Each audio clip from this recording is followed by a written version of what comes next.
Sebagai pekerja muda, kamu pasti pernah merasa galau dan bingung. Kamu juga pasti pernah mengalami masalah di tempat kerja.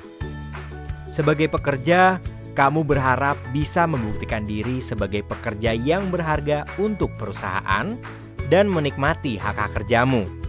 Namun, kamu terkadang merasa beban kerjamu berlebihan, tidak bisa menyuarakan aspirasimu, diperlakukan tidak adil, dan merasa ditekan agar tidak menimbulkan masalah.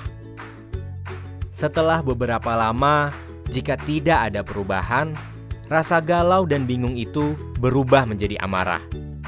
Amarah ini kemudian bisa membuat kamu kehilangan motivasi kerja dan menurunkan kinerjamu. Tapi kamu harus sadar, amarah tidak akan menyelesaikan masalah. Bahkan justru akan semakin memperburuk masalah. Kamu harus bisa mengelola rasa amarah itu dan menjadikannya energi untuk dirimu sendiri. Cobalah berpikir panjang dan terbuka. Mungkin bisa dimulai dengan memahami masalahmu dari sudut pandang orang yang bertikai denganmu. Bisa jadi atasan, sesama kolega pekerja, personalia, atau lainnya. Setelah itu, mulailah mempelajari kembali apa saja hak dan kewajibanmu sebagai pekerja. Apakah hal yang kamu lakukan sudah sesuai dengan kewajibanmu? Atau apakah yang kamu inginkan sesuai dengan hakmu? Ini penting, karena hak dan kewajiban seorang pekerja sifatnya mengikat, dan penting bagi penyedia kerja untuk memenuhi hak pekerjanya jika kewajiban pekerja sudah diselesaikan. Lalu, mulailah bertindak, tapi jangan gegabah. Sebagai contoh, kamu memiliki masalah dengan penyedia kerja tempat kamu bekerja.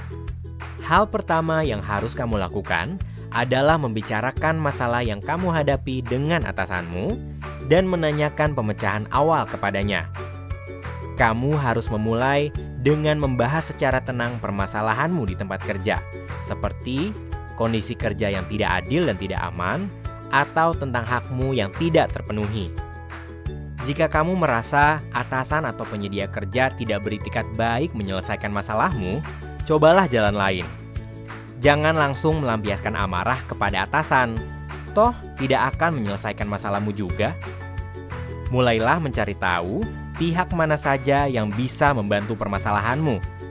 Pihak tersebut bisa jadi adalah seniormu di tempat kerja atau sesama pekerja. Ceritakan dengan jelas permasalahanmu. Kamu juga bisa meminta bantuan kepada serikat atau organisasi pekerja di tempatmu. Ini penting, karena organisasi inilah yang akan mendorong penyedia kerja menaati peraturan perundang-undangan yang berlaku terkait pemenuhan hak pekerja. Jika tidak berhasil juga, cobalah untuk mengajukan pengaduan resmi ke lembaga yang tepat. Contohnya, Kementerian Ketenagakerjaan atau Dewan Sengketa Ketenagakerjaan. Jangan takut untuk melakukan pengaduan ini, karena hakmu sebagai pekerja memang sudah seharusnya kamu dapatkan, dan ada berbagai cara dan pihak yang akan membantu perjuanganmu. Sadari hakmu di tempat kerja.